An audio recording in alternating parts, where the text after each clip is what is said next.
Alors bonjour à tous, surtout bonjour à toi Vincent.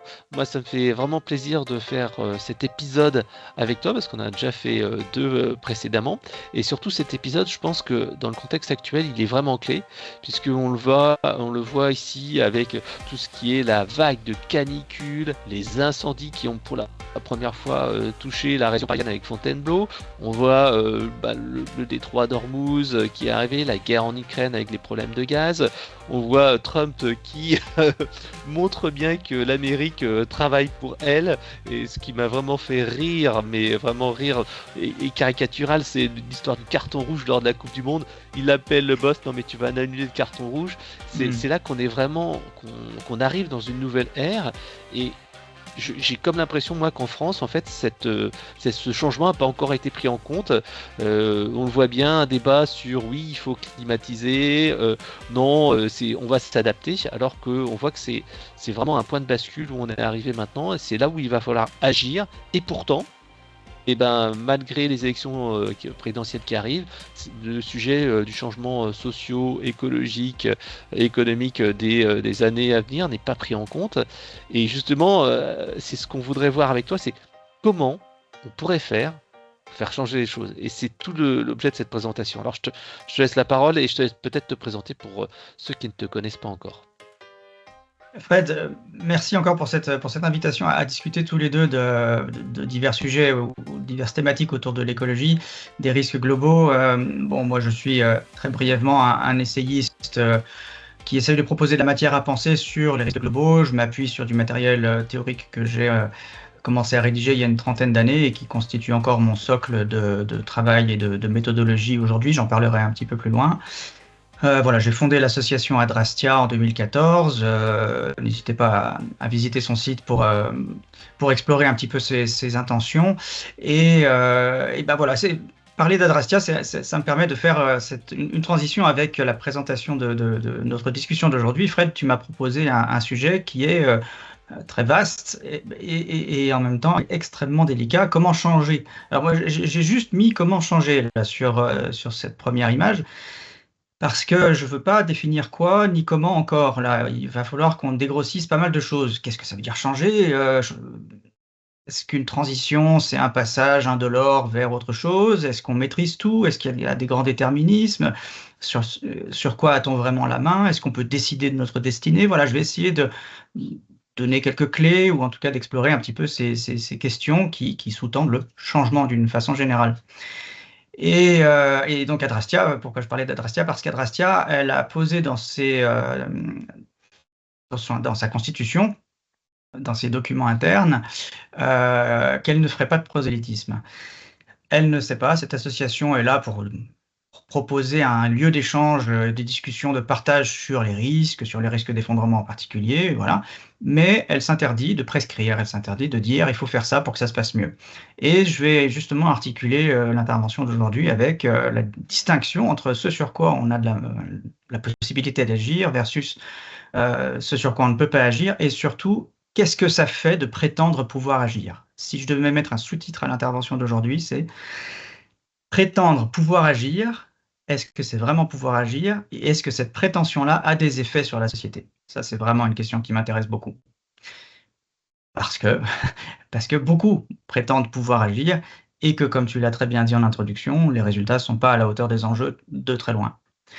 Et pourquoi je repars de Meadows? Parce que du rapport Meadows, que je ne présente plus, le rapport Meadows, dès 1972, on appuie sur des modèles informatiques, avait anticipé, craint, envisagé, selon un scénario économique business as usual, comme on dit, eh bien, que les sociétés thermo-industrielles auraient du mal à tenir un même niveau d'économie, d'industrie et plus tard de population à partir des années 2020, 2030, comme c'est dit sur le schéma. Oubliez les décennies ou les années, il n'y avait rien il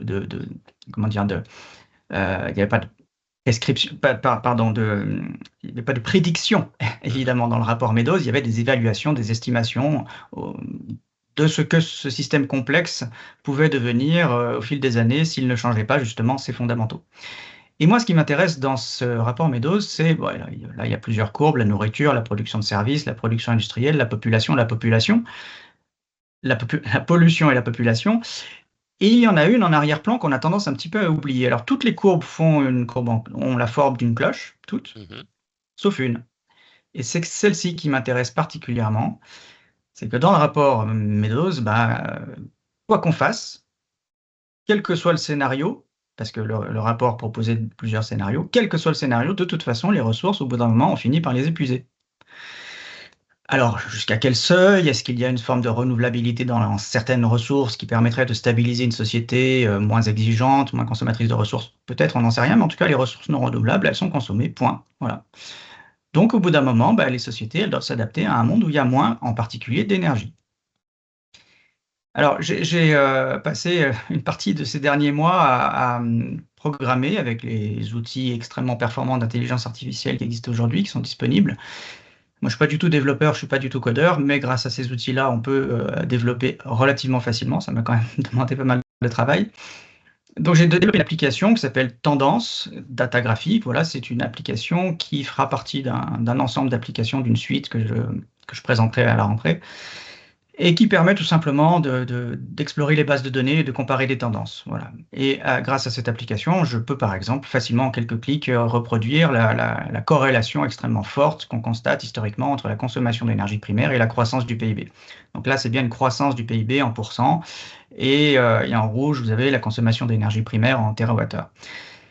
Voilà, donc on sait que s'il y a des ressources non renouvelables dont dépend la production de PIB, et que Meadows dit ces ressources-là vont décliner au bout d'un moment, oui, s'il y a une corrélation, et peut-être même une causalité, mais on n'en discutera pas aujourd'hui, si cette corrélation tient, qu'il y a un lien avec une petite élasticité, s'il y a un lien entre quantité d'énergie qui traverse nos sociétés et production de richesse, oui, s'il y a moins d'énergie, il y aura moins de PIB. Voilà. Et j'ai donc évalué très grossièrement grâce à l'application que j'ai développée. Alors déjà, ça m'a permis de trouver facilement que le taux de croissance du PIB est en baisse tendancielle depuis 1983 à l'échelle mondiale. Ça, c'est une Donc information en soi. on croit moins que précédemment, même s'il y a la Chine et les pays comme l'Inde, etc., qui se développent, tu dis en fait que on croit moins, on fait moins de croissance que précédemment. C'est ça. Et alors ça veut dire l'économie mondiale est toujours en croissance, hein, et on est toujours là manifestement autour de 3, un peu au-dessus de 3% de croissance par an, bien sûr, Mhm. mais de moins en moins chaque année. Et ce qui est intéressant, c'est que c'est depuis 1983 que le taux de croissance baisse, hein, Mhm. voilà.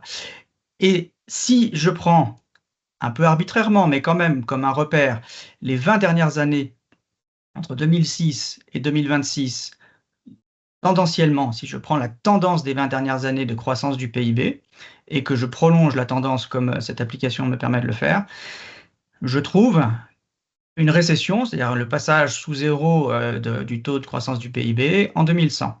Mhm. Mais ça, donc c'est assez révélateur de la tendance depuis 20 ans, qui est orientée à la baisse et qui un jour atteindra à zéro, ça c'est une certitude. Mais elle atteindra zéro en 2100 si et seulement si on consomme toujours 100 millions de barils de pétrole par jour, comme c'est le cas depuis 20 ans. Or, on sait que ça ne sera pas le cas. Donc cette évaluation très grossière d'une récession qui arriverait en 2100, c'est si et seulement si on a toujours autant d'énergie sous la main qu'aujourd'hui. Ouais, sachant que là, tu as pris bien sûr l'hypothèse de la moyenne, sauf que on va sortir de cet univers de la moyenne climatique, la moyenne de Eh oui, consommation, la moyenne de croissance de la population, vers le monde des types où là, raf, comme cette canicule qu'on a eue maintenant, et ben en fait, il y aura des moments où il y aura moins. Là encore, on a de la chance avec le blocage du détroit d'Ormuz. En fait, finalement, il y a eu peu d'impact parce que la Chine a déstocké du grain, parce que le pétrole est passé ailleurs. Mais ça aurait pu être beaucoup plus douloureux pour les mhm. économies mondiales, puisque un écart type comme ça, paf, peut arriver et faire un gros écart, quoi. Absolument. Et donc là, effectivement, c'est vraiment des moyennes sur 2 décennies. Donc ça lisse toutes les aspérités qu'on voit par ailleurs, hein. On voit la crise de 2008, Mhm. on voit la crise du Covid là, sur les courbes. Et cette tendance-là est forcément fausse. Donc c'est presque optimiste, c'est même, je pense, optimiste de penser que la récession n'arrivera qu'en 2100. Pour rappel, une économie double. Si elle fait 2% de croissance par an, elle double tous les 35 ans. En consommation d'énergie, s'il y a toujours cette corrélation énergie-PIB, d'accord? Donc ça veut dire que dans 35 ans, aujourd'hui, il faudrait avoir 2 fois plus d'énergie sous la main pour que les économies aient réussi à soutenir 2% de croissance pendant les 35 prochaines années. Ce qui est juste, voilà, à mon sens, déraisonnable de croire qu'on tiendra 2% de croissance sur les 35 prochaines années. On ne trouvera pas 2 fois plus d'énergie qu'on en consomme aujourd'hui pour assouvir nos besoins. Et pourtant, je reste sur ce graphique, mais on va s'en détacher un petit peu. Aujourd'hui, donc, on a un problème écologique qui est très lié à notre consommation d'énergie, et tout ça, c'est articulé par la question économique. Et on aimerait avoir des actions, des changements écologiques, et les statistiques, que disent-elles de ce que les citoyens font comme arbitrage entre l'économie et l'écologie? Les enquêtes sont très claires. 7 Français sur 10 préfèrent gagner plus, plutôt que de bénéficier d'un meilleur équilibre entre vie personnelle et vie professionnelle, par exemple. C'est une enquête IFOP récente. On pourrait se demander si l'intention écologique, l'intention de protéger son milieu était connectée avec le niveau de vie. On pourrait se dire, plus on a un niveau de vie élevé, plus on se sent coupable et plus on a envie de faire des actions écologiques. Donc là, c'est une étude que je cite qui est publiée dans Nature cette année, et qui dit si les facteurs psychologiques, et en particulier les valeurs écologiques, hein, vraiment on a envie de défendre l'environnement, le milieu, si les facteurs psychologiques sont associés à une empreinte écologique plus faible, c'est vrai, si on a envie de protéger le milieu, peut-être qu'on a une empreinte écologique plus faible, en fait, le statut socio-économique joue un rôle plus déterminant. Les individus jouissant d'un statut socio-économique plus élevé présentent une empreinte plus importante, principalement en raison de leurs déplacements accrus, voilà, voiture, avion.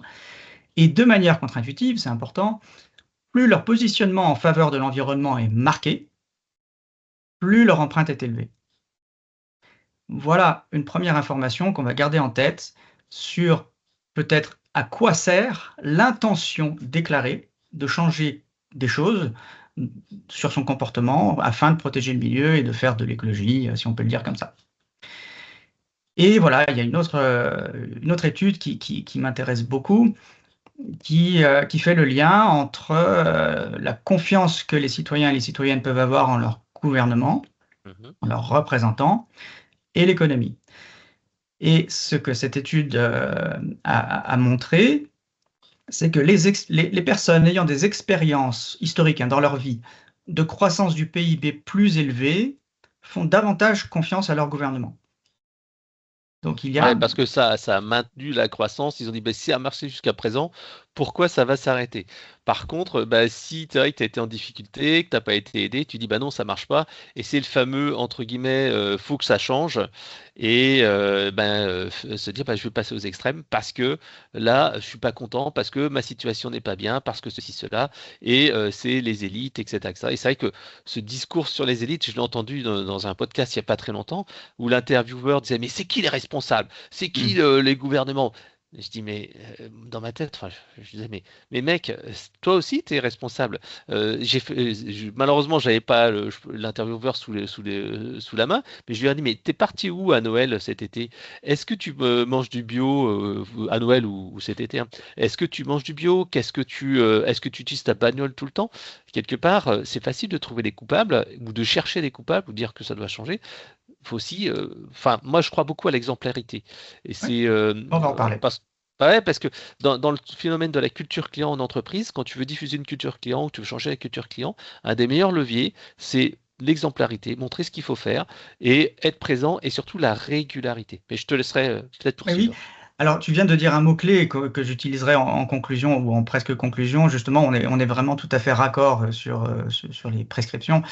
Et donc, cette étude fait le lien entre la confiance dans les gouvernements et le taux de croissance vécu historiquement par les personnes depuis l'enfance. Les expériences de croissance sont également associées à une meilleure perception de la performance du gouvernement et du niveau de vie, très bien.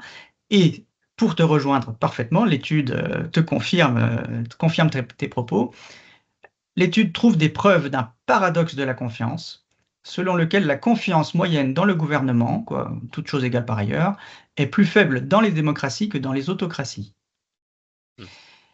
Là, on trouve deux choses intéressantes, c'est que la confiance envers le gouvernement est fortement indexée à la croissance, c'est un paramètre, Mais ce qui vient juste après, si la croissance n'est plus là ou si la croissance ne suffit plus à faire confiance, c'est une bascule possible et même prouvée selon l'étude de la confiance vers des formes de gouvernance démocratique vers des autocrates. Parce que peut-être que ça se substitue et on va discuter là petit à petit justement de comment les prescriptions écologiques jouent, intègrent, s'approprient une forme de discours autoritaire et je vais donner des exemples. On a vu donc qu'on a un problème matériel, quantitatif, on va avoir de moins en moins de ressources et les citoyens et les citoyennes, ils n'ont pas envie que ce manque de ressources touche au PIB, à leur niveau de vie, etc. Et que ça impacte manifestement la confiance qu'ils peuvent avoir en leurs gouvernants.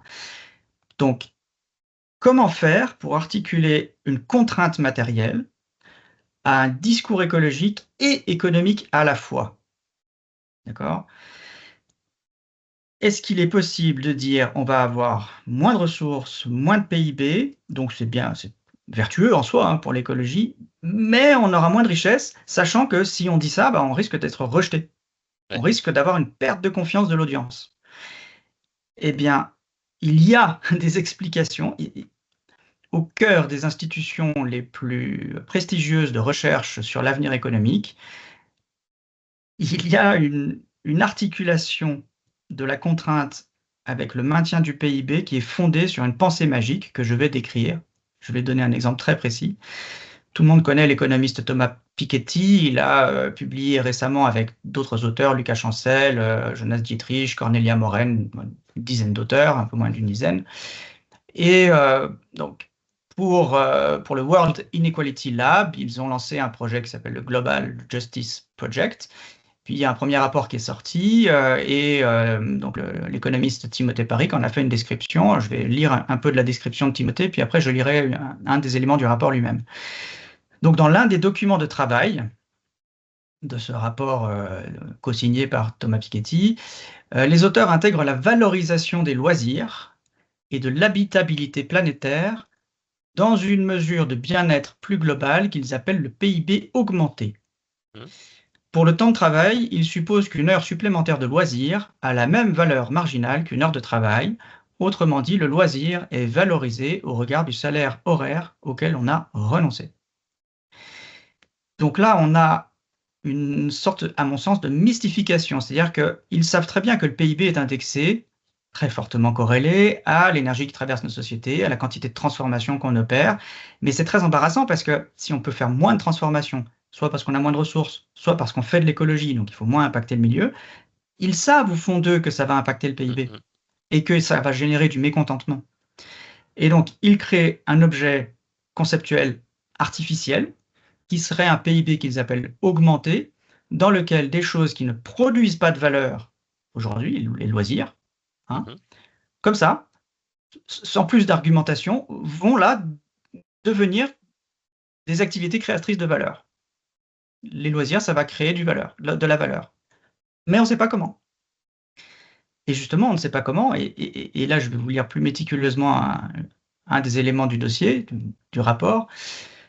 L'objectif clé du scénario de convergence durable, donc ils font plusieurs scénarios, plusieurs modélisations, est de concilier une prospérité inclusive où tous les pays atteignent d'ici 2100 la cible d'un PIB par habitant de 60 000 euros grâce à la durabilité. Très bien, moi je suis tout à fait pour que les pays rejoignent tous une moyenne de revenus favorables à une vie bonne. Évidemment que je suis du même côté sur le principe, sur l'intention. Ce qu'ils disent, c'est que cela nécessitera probablement une transition majeure des secteurs matériels vers les secteurs immatériels, tant pour les dépenses de consommation que pour celles d'investissement. Qu'est-ce que c'est qu'un secteur immatériel? Et c'est là où ils inventent des choses qui, à mon sens, n'existent pas. Les secteurs immatériels, c'est l'éducation et la santé, les loisirs, la culture, comme on en a parlé, et les autres services, donc les services juridiques, les services financiers, de conseil, informatique, d'architecture, etc. Je ne sais pas comment tous ces services-là peuvent être immatériels. Eux le considèrent, c'est-à-dire que ces services-là vont devenir intégrés à la production de richesse, au PIB, au titre voilà, c'est de l'activité, il y a des revenus qui sont distribués, donc on additionne ces revenus, ça crée du PIB. Sauf qu'on leur ôte leur côté impactant sur le plan matériel. Ça devient des virtualisations. on découple, pour utiliser un autre mot, l'impact de l'éducation et de la santé, par exemple, sur l'environnement. Ça ne crée que de la valeur comme ça, hors sol. C'est complètement Bah, spéculatif. ça pourrait être vrai si en loisir, tu faisais par exemple de la lecture ou tu faisais Hmm. du sport comme tu le dis toi-même. À ce moment-là, tu achètes juste une paire de chaussures et tu vas courir pendant quelques kilomètres. En revanche, c'est vrai que si tu vas dans un parc d'attractions, si tu vas, je sais pas, dans un club de sport où il y a la clim, le matériel, etc. Si tu pars à l'autre bout du monde en vacances ou tu prends ta bagnole pour faire le tour de l'Europe, c'est clair que là, en fait, ça crée de la consommation et c'est pas enfin, ça consomme de l'énergie et des matières premières. Et bien sûr, je te rejoins. Alors, le loisir, effectivement, c'est assez discutable. Un livre, ça coûte rien sur le plan matériel, pas grand-chose. Quand même, il y a quelque chose à, à apporter dans ce débat-là, c'est que ce sont quand même les sociétés les plus riches, donc les plus impactantes matériellement, qui ont développé le plus de secteurs de loisirs, même entre guillemets considérés immatériels. Mhm. Parce qu'il faut du temps, et puis pour éduquer les gens, pour qu'ils aient ne serait-ce que l'idée de lire et l'envie de lire, bah, il faut un système éducatif qui dure longtemps, qui coûte très cher et qui est impactant matériellement. Ah bah oui, mais là, mais alors là, je le constate tous les jours parce que tu vois, mes filles, on aime bien faire de la lecture, j'aime bien, qui ont 8 et 12 ans, hein. J'aime bien faire de la lecture avec elles, je leur lis un petit livre, je leur lis des petites histoires, mais je suis en énorme concurrence avec le téléphone. Des fois, bah, elle me pique mon téléphone ou elle veut regarder le téléphone, elle regarde un dessin animé, elle regarde Netflix, et tu sais comme moi que la consommation de vidéos, c'est ce qui consomme le plus d'énergie. Alors on verra avec l'IA plus tard, mais qui consomme le plus d'énergie au niveau du numérique. Et donc, quelque part, tu te dis, ah ouais, mais regarder ton téléphone, Netflix ou une vidéo en haute définition, mais finalement, c'est pas neutre en consommation, quoi. Absolument. Moi, ce qui m'a le plus étonné, voire choqué, c'est l'intégration de la santé Mm. comme facteur de production de richesse immatériel. C'est écrit comme ça, hein, je ne l'invente pas. Or, la santé, le Shift Project avait fait un rapport en 2023. Pour la France, la santé, c'est 8% de l'empreinte nationale. Mhm. 8%. Donc on passe là d'une empreinte matérielle, économique, énergétique, en ressources de 8%, 85% d'émissions indirectes, hein, le rapport du Shift Project le précisait, à c'est immatériel pour Thomas Piketty et ses collègues. Ça devient immatériel. Donc là, je pense qu'il y a une violation. On en a parlé, tu te souviens, dans la Mhm. vidéo sur Orwell, une violation du principe de conservation. C'est-à-dire qu'on casse quelque chose dans le réel, on invente une dématérialisation d'activités qui sont forcément impactantes par définition, parce que Mhm. pour produire une seringue, il faut une usine, il faut un pays derrière, pour produire des médicaments, il faut une usine, un pays derrière, il faut toute une économie, c'est impactant par définition, et le Shift l'avait montré. Je ne sais pas comment les économistes de ce rapport font pour comme ça virtualiser des pans entiers de l'économie pour les rendre vertueux de façon tout à fait arbitraire à mon sens. Je passe rapidement sur la transition énergétique. Évidemment, pour ce rapport, la transition énergétique, elle est possible, mais pas seulement possible, hein. Ils ont trois scénarios, un scénario de transition lent, un intermédiaire et un de scénario rapide. On est en 2026, hein, et aujourd'hui, en 2026, c'est à peu près 20% de la consommation d'énergie mondiale qui est sous forme d'électricité, et le reste, c'est des hydrocarbures, 80% d'hydrocarbures. Et donc, en 24 ans, donc en 2050, pour eux, on sera passé à 68% pour le scénario le plus lent Mhm. d'énergie décarbonée et déjà 99% d'énergie décarbonée pour le scénario le plus rapide, en 24 ans, hein. Et puis à la fin du siècle, on a atteint pour tous les scénarios 90%, puis 100% et 100% d'ici 2100. Mais je ne sais pas comment ils font. Et en tout cas, moi, bon, ça c'est d'autres aspects de mon travail dont on a déjà parlé. Il y a aucun indicateur qui montre qu'on soit capable d'atteindre ne serait-ce que 30% en 2050 d'énergie décarbonée. Je suis assez réservé sur cette ambition. Ah bah oui, parce que de toute façon, la durée de vie d'une voiture, c'est 10, 15 ans, 20 ans. Allez, la bagnole de ma femme, elle a duré 25 ans.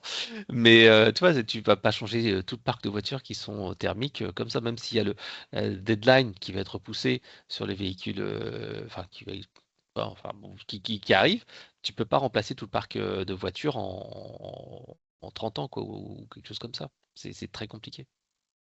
Je te rejoins.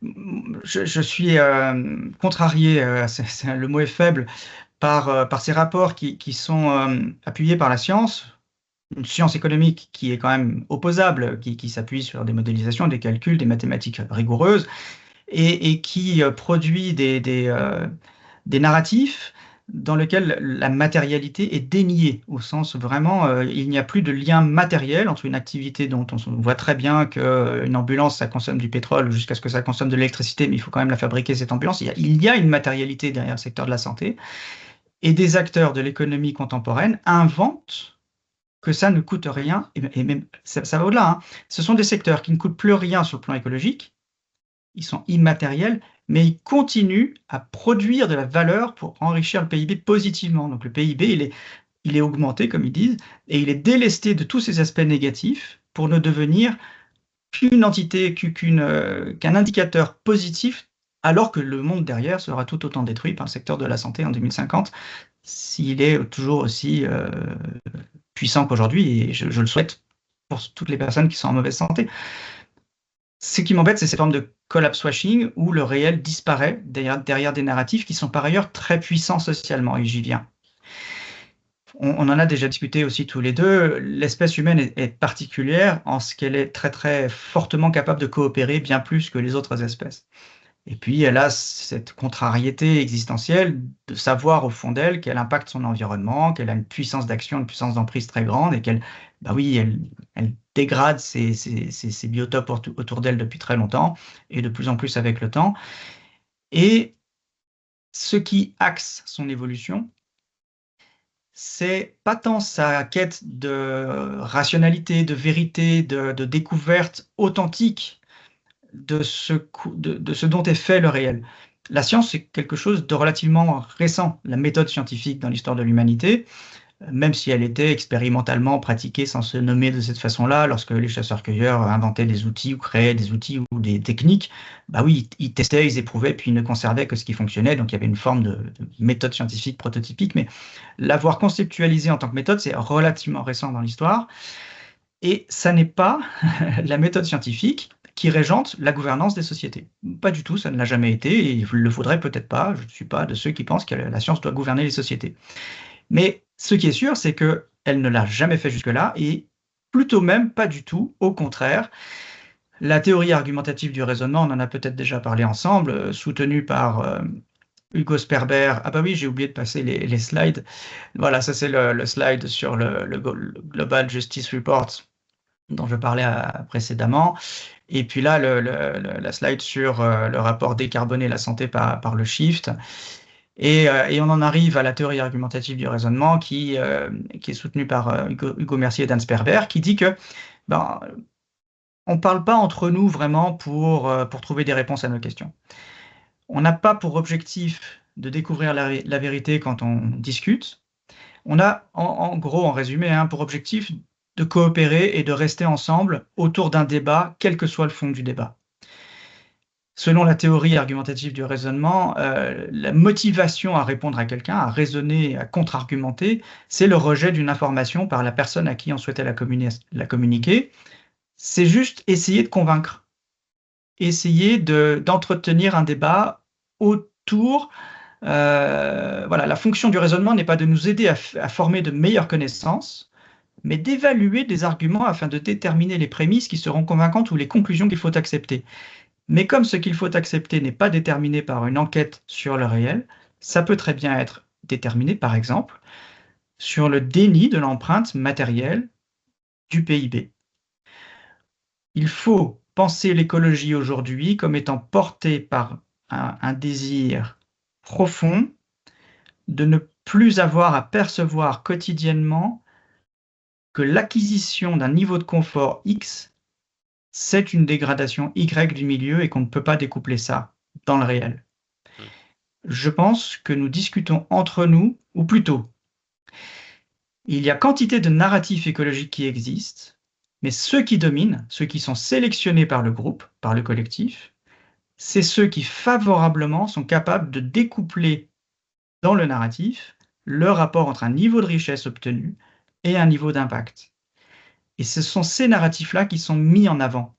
Ils sont sélectionnés, on les préfère, ils nous réconfortent. Ah bah oui, parce que si tu peux Eh dire que ben tu oui. peux avoir une économie qui est plus raisonnable sans trop changer ton niveau de vie, bah, finalement, bah, c'est pas mal. À chaque fois, tu vois, j'en parlais, c'est cette histoire de se dire, comme un enfant qui te dit, bon, je voudrais un petit chat, parce que ma fille de 8 ans, elle veut un petit chat, elle veut un petit animal, etc. Et nous, bon, moi je sais très bien comment ça va se finir, c'est c'est moi qui m'en occuper. Mais à chaque fois, ils disent, non, mais t'inquiète pas, c'est moi qui m'en occupais, je lui changerai sa litière, je ferai tout. Et en fait, finalement, tu te laisses convaincre parce que tu dis, oh non, c'est un petit impact, c'est pas grand-chose.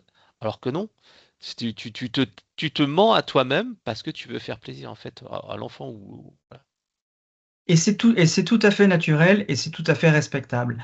Le diagnostic que je propose n'est en aucun cas, et ça rejoint l'éthique d'Adrastia dont je parlais tout à l'heure, le diagnostic que je propose n'est en aucun cas un jugement, une condamnation, une dépréciation de ce que nous faisons collectivement. Ce que je fais moi, ce que je propose, c'est un diagnostic qui me semble nécessaire parce que si on ne le fait pas, tu le disais en introduction, le retour du principe de réalité, la réalité, les incendies au Canada, en France, les 3 canicules qu'on vient de traverser en France, c'est violent, c'est très violent. Et si on n'est pas prêt à accueillir ça parce qu'on aura trop protégé une part de nos émotions précédemment, mais à juste titre, hein, si on les a trop protégées et qu'on n'a pas laissé, si on ne les a pas laissés perméables aux difficultés, on va se fragiliser collectivement. Mhm.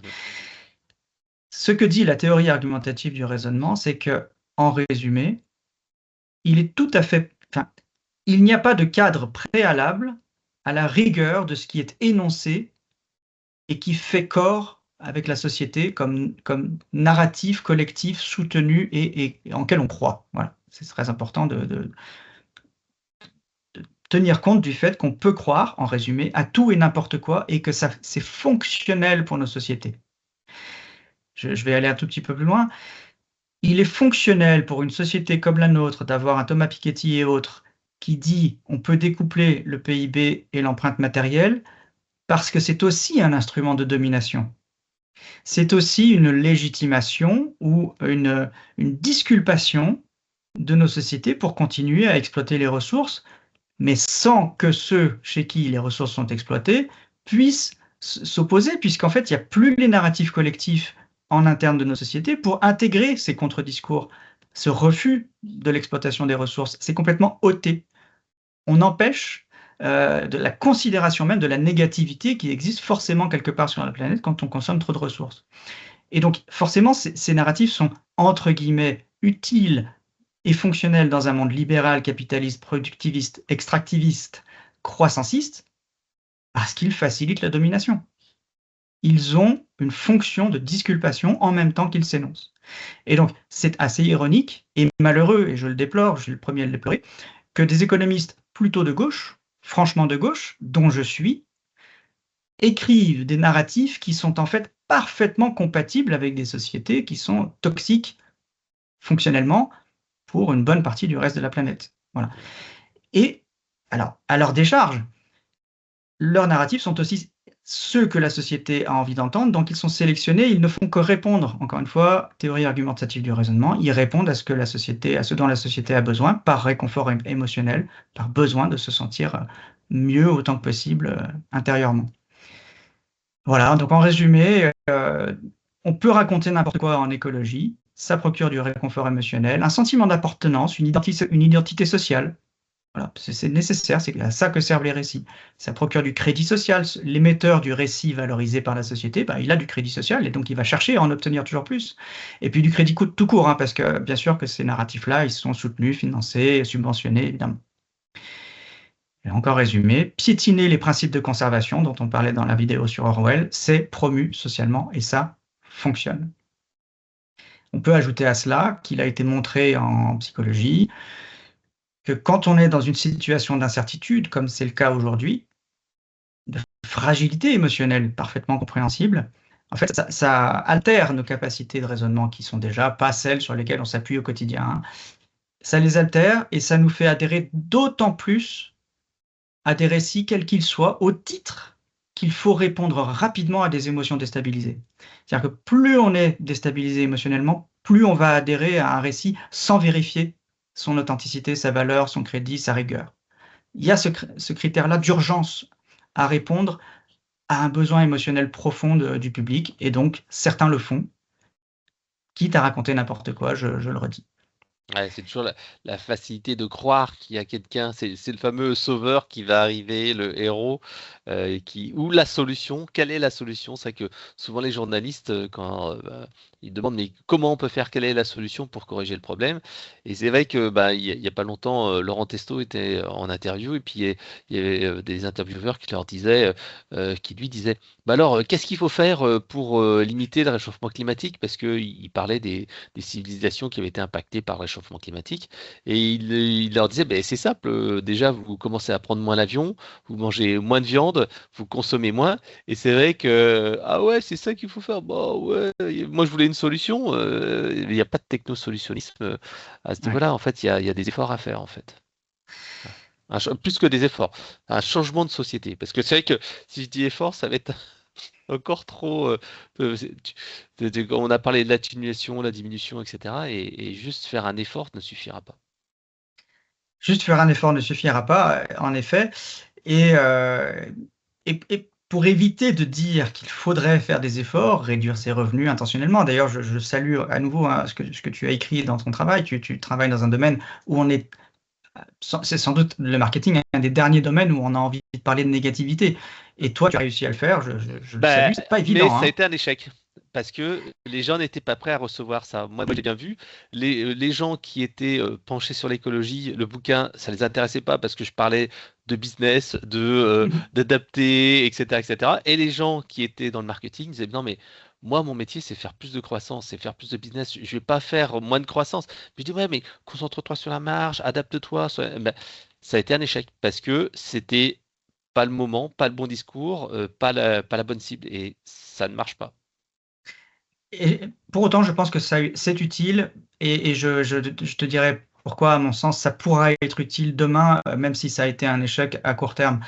Tu m'avais proposé également qu'on diagnostique un petit peu les discours climato-négationnistes, complotistes, qui disqualifient la science de l'écologie, qui pensent que le réchauffement climatique est un complot des élites et qui veulent servir les populations, etc. Tu voulais qu'on Ouais, diagnostique un petit peu ça, et j'ai exploré. Alors, c'est intéressant parce que justement, ça éclaire l'étude des discours complotistes, de désinformation négationniste. Ça éclaire en fait les fragilités des discours que nous pensons rationnels, qui parfois ne le sont pas tant que ça. Et la première chose, les discours complotistes, il y a des critères à leur adhésion, et un des c'est peut-être, premiers t'as peut-être une critères. slide dessus à montrer. Je sais pas si c'est Alors, est-ce toujours que dans. j'ai pas encore, Ah, je mais croyais que c'est c'était dans une autre slide que la théorie du raisonnement. c'est pas encore, mais tu fais bien de me rappeler si jamais je rate une slide de deux, ce qui pourra tout à fait arriver. Euh, Ce qui est intéressant, c'est qu'il y a une des motivations à l'adhésion à des discours complotistes, c'est en soi un état de stress. On l'a évoqué un petit peu, un état de frustration, un état de ressentiment ou de sentiment de déclassement. Donc là, je cite une étude, hein. Ça, en soi, être, être vulnérable dans la société, c'est en soi un critère à ne plus croire aux récits qu'on imagine dominants, ou en tout cas à des récits qu'on imagine rationnels, et on tomberait, entre guillemets, dans le complotisme au titre qu'on est vulnérable. Donc, pour moi, à partir du moment où quelqu'un adhère à une histoire fallacieuse parce qu'il est vulnérable, la première chose que je fais, c'est intégrer son humanité. C'est parce qu'il est fragile qu'il bascule vers quelque chose auquel moi je n'adhère pas, mais je dois entendre ce mouvement-là. Je ne dois pas rejeter la personne derrière le narratif que la personne défend. Ça me paraît essentiel. Euh, pour la Fondation Descartes, Laurent Cordonnier a écrit un article appuyé en partie sur le travail de Gérald Bronner, pardon, et les deux auteurs montrent bien que les théories du complot s'appuient bien sur des biais cognitifs. Souvent, on réduit la théorie du complot à, voilà, tu suis tes biais cognitifs, le biais d'intentionnalité, de téléologie, une forme de survigilance issue de l'évolution. On interprète tous les signes de l'environnement comme des agressions, parce que c'est l'évolution, ça crée des biais cognitifs, et c'est ça la motivation à l'adhésion à la théorie du complot. Mais en fait, ça ne suffit pas. Les récits du complotiste, en fait, ils sont extrêmement argumentés. Et quand on discute avec un complotiste, on peut facilement se laisser emporter par des arguments qui se suivent, qui sont pas si déconnants. Il y a des liens de causalité, on peut les discuter, mais il y en a. L'ensemble est cohérent et il y a un sens opérationnel. Le complotiste, il est parfaitement fonctionnel dans la société. Ça, c'est très important. Il est intégré, il travaille, il a une famille, des enfants, tout va bien. C'est-à-dire que son récit est fonctionnel. Et ça, on doit l'entendre aussi. Le climato-négationniste, il est même promu électoralement et parfois il arrive au pouvoir. C'est fonctionnel, le discours complotiste, d'accord? Il y a évidemment le discours complotiste atteint la société parce qu'il cible activement dans les médias les publics vulnérables et sur les réseaux sociaux en particulier. Évidemment qu'il y a une pression, il y a une propagande, il y a des idéologies qui soutiennent les discours complotistes, évidemment.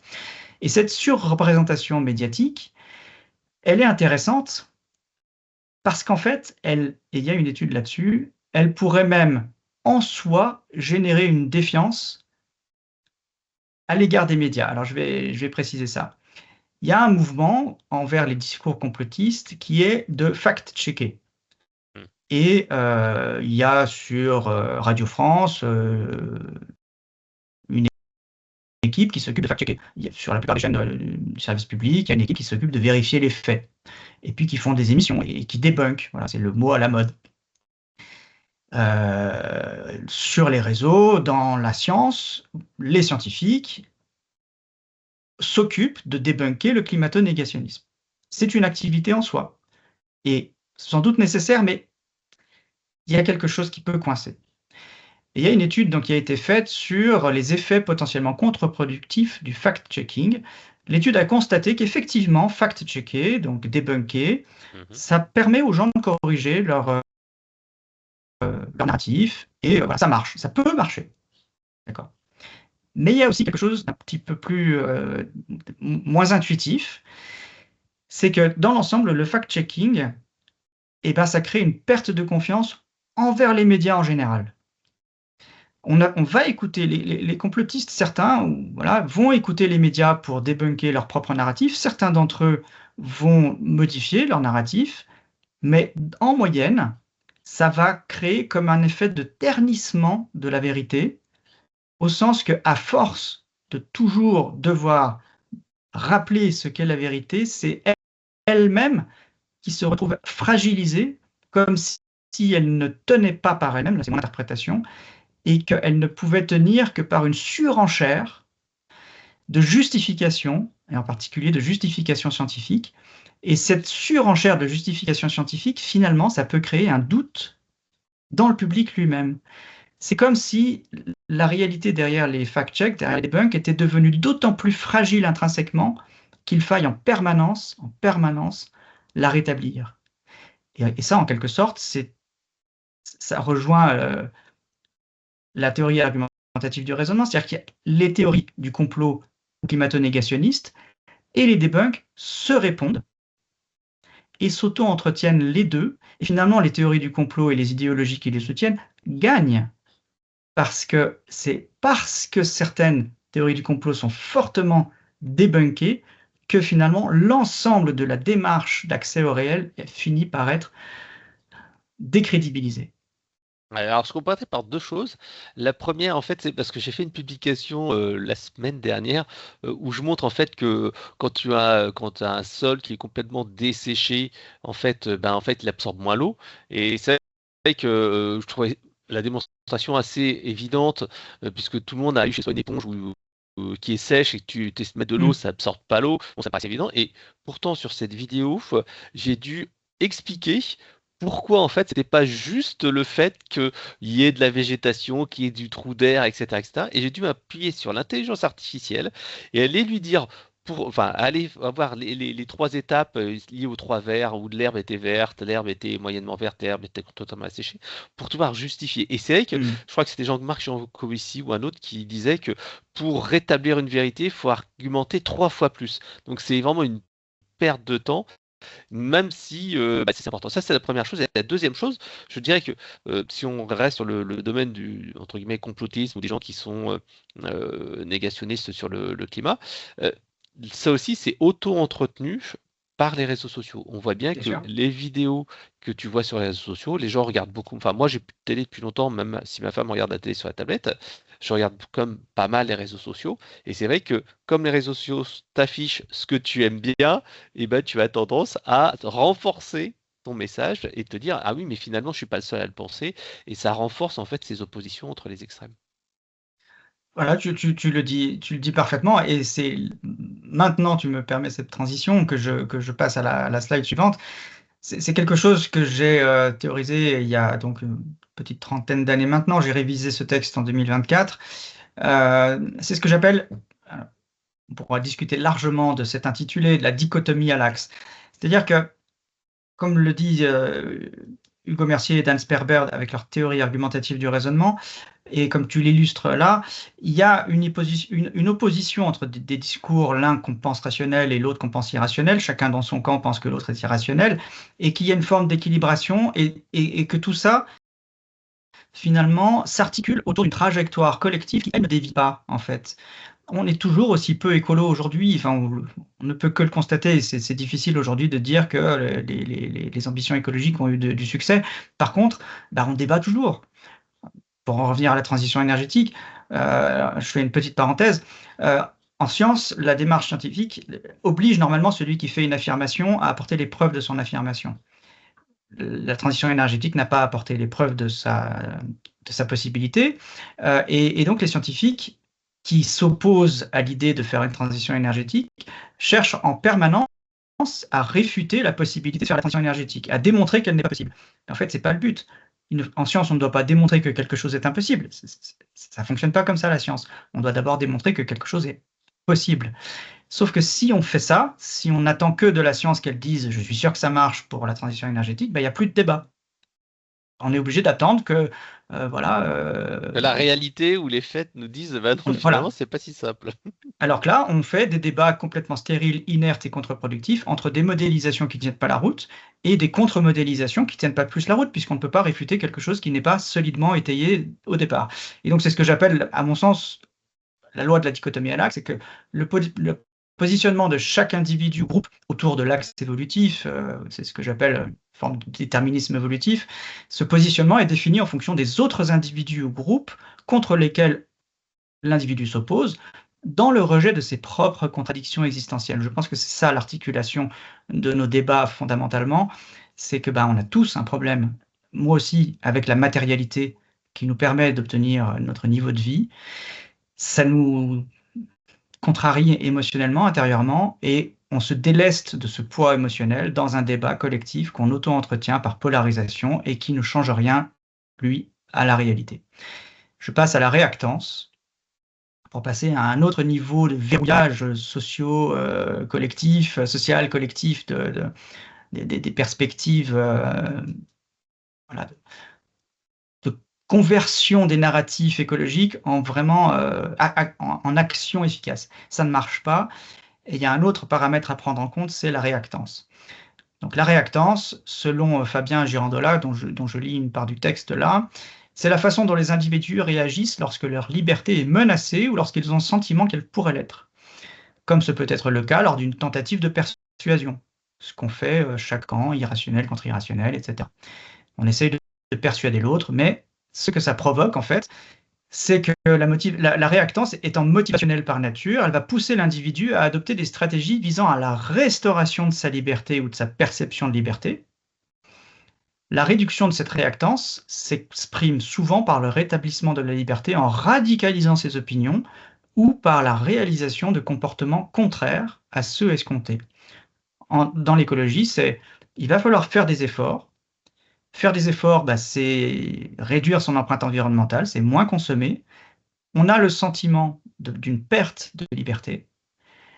Notre corps, nos émotions ne sont pas préparés à ça. L'évolution ne nous a pas forcément préparés à la perte. On a une forte aversion à la perte, assez ancrée biologiquement. Et donc ce sentiment de perte de liberté, on va le contrecarrer. Et c'est ça qui s'appelle la réactance.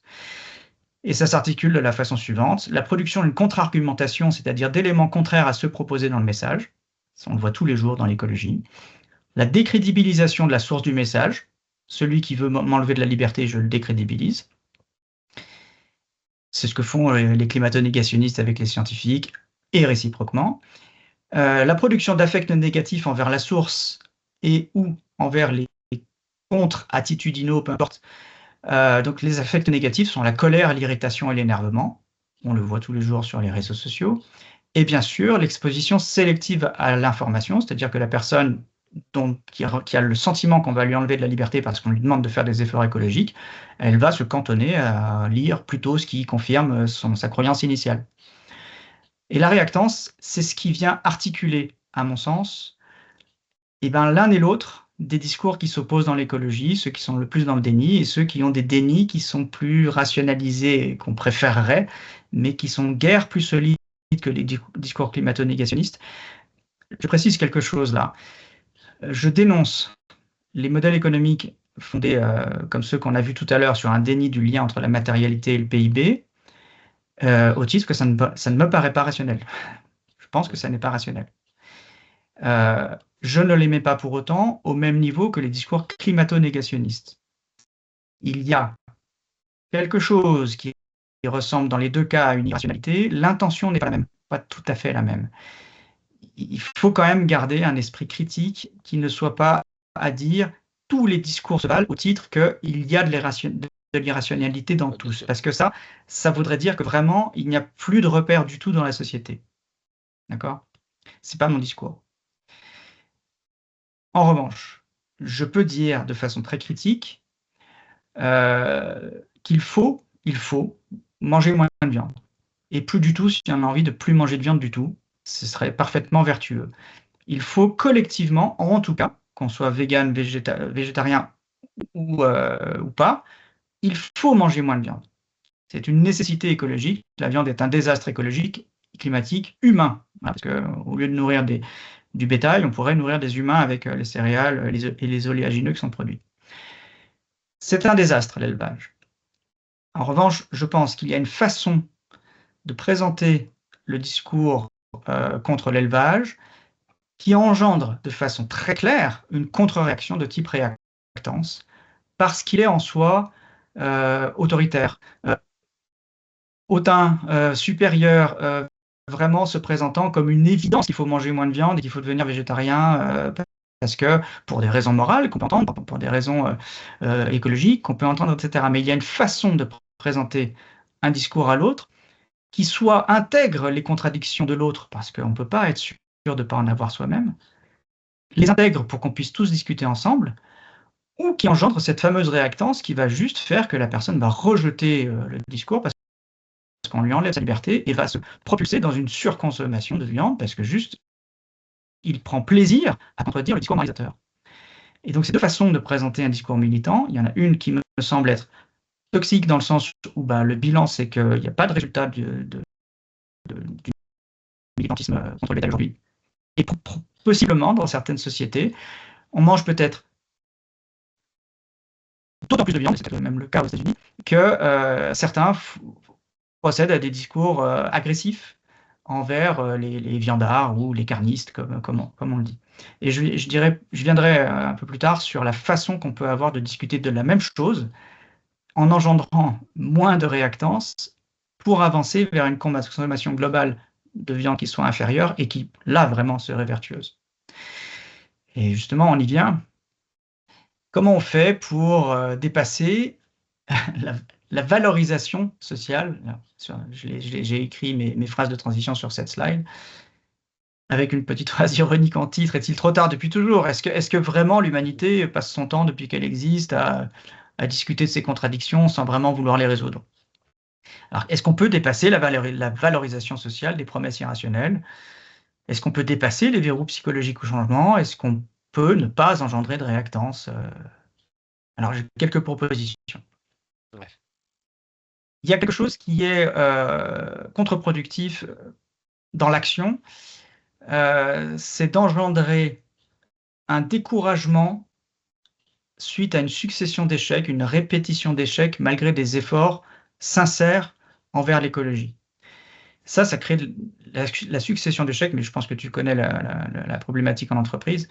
Quand on promet d'obtenir des résultats en faisant telle ou telle action, mais qu'on ne le voit pas la première fois, pas la deuxième, pas la troisième, et puis qu'au bout de 10 ans, on ne le voit toujours pas, et là c'est le cas pour l'écologie, ça génère de l'impuissance acquise. Les acteurs, les militants sont dans un état de stupeur, bloqués, parce qu'ils ont ressenti depuis tant d'années qu'ils militent l'échec si profondément qu'en fait, ils ont même peur d'agir, ou peur de parler, ou qu'est-ce qu'ils peuvent faire si à chaque fois qu'on leur a dit de faire quelque chose, non seulement ça n'a pas marché, mais et c'est ça qui est terrible aujourd'hui, c'est pire. Enfin, je veux dire, ce qu'on a vécu 3 semaines de canicule, on n'arrête pas de parler de cette émission, de ce bulletin météo d'Evelyne Delia qui était prévu pour 2050, qu'on a juste vécu en 2026 et même plus, enfin, parce que c'est 3 épisodes de canicule, c'est pas une canicule, qu'on était supposé vivre en 2050. Donc oui, il y a des choses pires aujourd'hui que ce qui était annoncé et pourtant on a beaucoup ont fait des efforts et en fait l'échec va être les promesses si intenables avec des actions si inapplicables génèrent un blocage complet des sociétés vis-à-vis de l'écologie et tu l'évoquais en introduction, est-ce qu'on va réintégrer l'écologie dans les élections pour le prochain mandat, du président? C'est même pas sûr parce qu'il y a rien les gens auront peut-être peur de mettre au pouvoir ou de donner du pouvoir, un peu de pouvoir à des prescripteurs d'écologie qui vont juste ils auront le sentiment qu'ils vont bloquer encore plus la société et ce sentiment, eh ben, il aura une raison historique. Moi, je suis assez j'ai une part de ma philosophie personnelle qui est stoïcienne. Comment on fait pour ne pas faire de promesses irrationnelles et malgré tout garder un contact avec la réalité et ne pas totalement s'empêcher d'agir? Et Épictète, il disait: «Il y a des choses qui dépendent de nous et d'autres qui ne dépendent pas de nous». Il est très, très important de faire la distinction entre ce sur quoi on a la main dans notre environnement et ce sur quoi on n'a pas la main. Quand dans un rapport économique, quelqu'un vous dit arbitrairement que la santé, ça n'est pas matériel, c'est un comment dire? L'arrière-plan, c'est un mensonge fondé sur la croyance qu'on aurait la main, qu'on aurait du pouvoir sur la nécessité de transformer les ressources matérielles du monde avec de l'énergie pour fabriquer des seringues et des scanners et des appareils de radiographie et pour financer les blouses des infirmiers, des infirmières, et cetera, pour les fabriquer, et cetera. C'est faire croire que des économistes, parce qu'ils savent poser des équations, peuvent découpler le matériel de l'idéal, de ce qui relève de l'idée, l'indicateur PIB. Mais ça, je regrette, tant qu'on n'a pas démontré que la santé, ça peut passer de 8 de l'empreinte nationale à 0 juste parce qu'on l'a décidé, on ment et je pense que c'est un paramètre, comment dire? C'est une croyance fondée sur une forme de toute-puissance. Quand un économiste dit: «Moi, je peux virtualiser l'économie, je fais les calculs que je veux, il y a plus d'empreinte, écologique, on détruit plus le monde, mais on crée toujours autant de PIB», je pense qu'il y a un arrière-plan de toute-puissance. Ouais, mais je pense que l'esprit, c'est se dire que tu n'es pas obligé de fabriquer des produits et des services pour avoir une société heureuse et qu'une société de loisirs où les gens font du sport, se baladent, etc., ne coûte rien, sauf que malheureusement, sauf si tu te balades vraiment dehors et tu fais une petite dans ton quartier, il y a une consommation qui est liée à cela, énergétique, matérielle, etc. Si tu veux, moi, le modèle de société qu'il peut y avoir dans l'imaginaire de ces personnes-là, je le défends aussi. Mais dans ce cas, il faut le présenter comme étant, oui, il y aura moins d'impact matériel parce qu'on aura plus de temps libre, entre guillemets, on fera moins de loisirs impactants. Mais je refuse qu'on dise, il y aura autant de PIB, donc vous serez payé toujours pareil. Parce que ça, c'est faux. Si on Ouais, parce que transforme. Ah on oui. le voit bien, l'économie française est devenue servicielle et basée principalement sur la consommation, hein, au lieu de d'autres économies. Bon, bien sûr, un peu d'industrie toujours, on vend des produits de luxe, etc., etc. Il y a du tourisme, mais c'est vrai que la société française est massivement sur la consommation de particuliers dès que cette consommation baisse, et ben forcément, ça devient plus compliqué. Donc, si là, tu réduis le temps de travail, si tu réduis la production, forcément, ça aura un impact sur le salaire des gens et donc sur l'économie française et donc des gens qui n'auront moins de travail, etc., etc. Il y a un impact direct. La société des loisirs, c'est vrai que c'est l'idéal. Les 35 heures, la retraite à 60 ans, c'est vraiment l'idéal.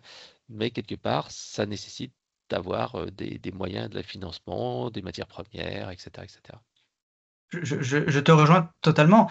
Donc, pour s'éviter des fantasmagories qui me semblent être toxiques dans le débat écologique, il y a une chose à faire à mon sens, c'est identifier et distinguer et accepter les hétéronomies. Alors les hétéronomies, c'est le fait d'être influencé par des facteurs extérieurs, d'être soumis à des lois ou à des règles qui dépendent d'une entité extérieure, d'une entité ou de force ou de choses sur lesquelles on n'a pas la main. Identifier les hétéronomies, c'est dire que par exemple le hasard, c'est quelque chose qu'on ne maîtrise pas. Dans certaines cultures, on accepte la fatalité. On accepte le destin, on accepte qu'il y a un être tout-puissant, qu'il y a Dieu qui est au-dessus de nous. Dans certaines cultures, on considère que la nature est au-dessus, ou en tout cas nous entoure, et qu'on n'a pas la puissance, nous, en tant qu'humains, de dire ce que doit faire la nature, ce que peut faire la nature, etc. C'est ça une hétéronomie. Une hétéronomie, c'est les principes de la thermodynamique. Personne ne les changera jamais. On peut les comprendre, mais on ne les changera jamais. On ne sait pas ce que c'est l'énergie, mais l'énergie, c'est une hétéronomie en soi. On est influencé par elle, mais on n'a pas la main sur sa nature. Et identifier les hétéronomies, ça permet de faire ce qu'Épictète préconisait, c'est distinguer ce sur quoi on a la main de ce sur quoi on n'a pas la main, c'est-à-dire restaurer une puissance d'action sur ce sur quoi on peut agir. Et je regrette, mais pour l'instant, je pense qu'on ne peut pas agir sur l'irréversibilité des transformations. Je pense pas. Je pense qu'on ne peut pas le faire. Et donc, je pense pas, je suis sûr même que personne ne maîtrise les termes conceptuels et logiques et opératoires d'une transition énergétique parce que on est parti du principe qu'on maîtrisait les lois de l'énergie et d'organisation des systèmes complexes, alors que c'est faux. Et on est parti de ce principe, de ce présupposé de toute puissance, et qu'on a déroulé une théorie sur la transition énergétique, mais qu'elle ne marche pas, et que ça nous fait faire des erreurs. J'en cite une. Donc, ma préconisation, c'est ne pas faire d'erreurs. Au moins ne pas faire d'erreurs en prescription écologique. Et une erreur qu'on a pu faire en prescription écologique, c'est dire depuis des années, voire des décennies, ou des années en tout cas, la décarbonation, c'est un critère de souveraineté, c'est même une garantie de souveraineté, comme c'est écrit dans le rapport du Shift. Sauf que là, factuellement, et c'est massif, la décarbonation, c'est une dépendance, un asservissement à l'industrie de la Chine et à ses ressources, puisqu'elle a une hégémonie et des brevets et un capital dont elle profite pour financer à l'étranger la décarbonation des autres. Aujourd'hui, la décarbonation, rien ne dit que c'est un critère de souveraineté pour l'instant à court terme. On ne voit pas, à mon sens, à quel point on est devenu dépendant de la Chine, mais à long terme, je pense que ça pourra être très difficile de négocier certaines formes d'indépendance, y compris économique, morale et politique, avec la Chine, au titre qu'on aura cru on aura cru acquérir une plus grande souveraineté avec la décarbonation. Quelque chose que tu connais en entreprise, voilà, une préconisation, c'est ne pas s'engager sur des objectifs inatteignables. Je crois qu'on en a déjà parlé. En écologie, on a beaucoup entendu parler de l'autonomie.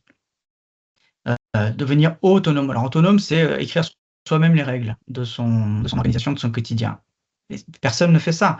Personne n'a la main sur tout ce dont il dépend.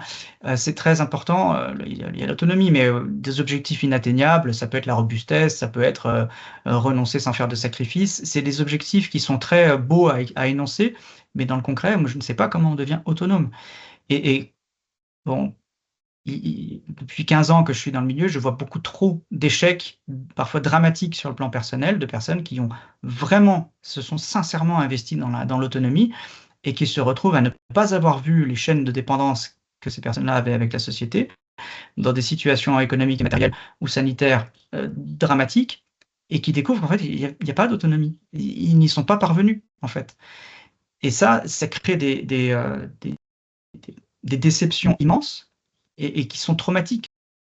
Je dirais que ça peut être traumatique, parce qu'on leur a donné un objectif inatteignable, mal défini, fondé sur des fantasmagories, etc. Et ça crée des effondrements personnels. Et ça, je pense que c'est parfaitement toxique. Je peux passer rapidement sur le fait qu'il est très important d'identifier, tu me diras si je déborde un peu trop ou pas. Non, ça va. Est-ce que je n'ai pas oublié de... Ah ben non, c'est bon. Identifier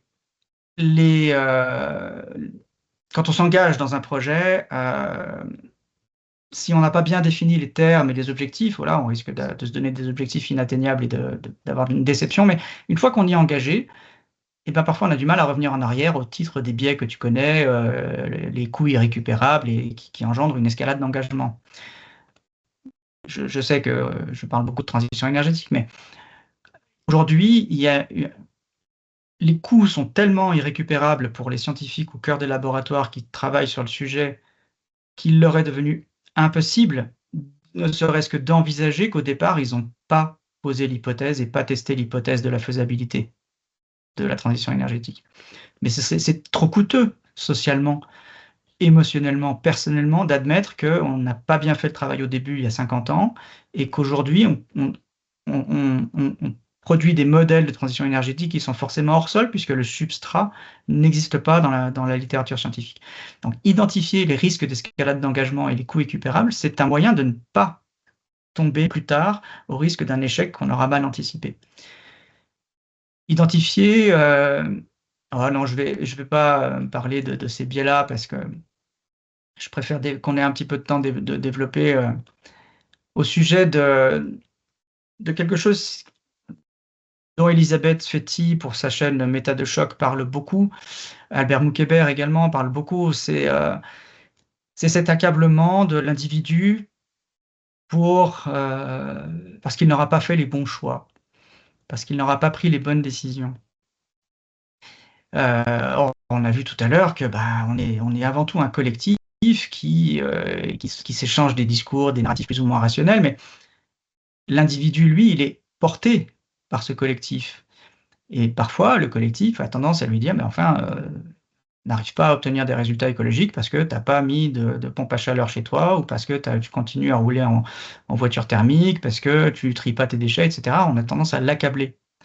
Et je veux vraiment participer avec d'autres à la alors pas à la déresponsabilisation évidemment, mais à la distribution normale des responsabilités, à la distribution équilibrée des responsabilités. Bien sûr que l'individu a sa part de responsabilité, mais on ne peut pas lui reprocher l'échec au titre qu'il manquerait de volonté ou qu'il n'a pas pris les bonnes décisions. Et il y a du matériel en science pour montrer que, en fait, quand on en appelle trop souvent ou trop fort à sa volonté, en fait, c'est moins efficace que de travailler sur le collectif et de se reposer sur le collectif, et finalement de ne pas faire appel à sa volonté pour prendre des décisions.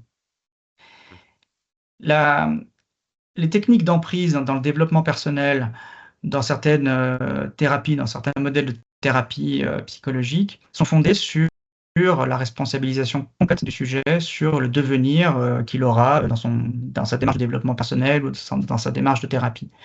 Et en fait, c'est toxique parce que l'individu n'existe pas par lui-même, tout seul, avec ses propres idées qui évoluent comme ça, sans être connecté au reste du monde. Et comme il n'a pas la main, justement, sur la détermination des idées qui se sont construites en lui, eh bien, on pourra lui demander indéfiniment de faire appel à sa volonté, il ne pourra pas changer sa trajectoire de vie. Alors voilà, c'est peut-être quelque chose dont tu vois des illustrations en entreprise. Voilà, des études qui disent très clairement, ceux qui focalisent sur leur volonté, en fait, réussissent moins que ceux qui se laissent porter, qui font confiance au groupe et à la communauté, en fait. Et là, on a une autre lecture de l'écologie qui part d'abord de décisions collectives pour qu'ensuite, individuellement, on ait des moyens actionnables pour changer notre quotidien. Et là, j'en arrive à un moment un peu plus, comment dire, clé de notre échange. Je ne sais pas si tu connais, j'ai découvert récemment, grâce à un youtubeur que je suis, dont l'essentiel du travail me paraît très bien, il fait quelques erreurs. Voilà, son travail rentre tout à fait dans le cadre des propositions qui se présentent comme étant du côté de la science, qui le sont, et qui parfois ont des tendances à sensationnaliser quelques contenus.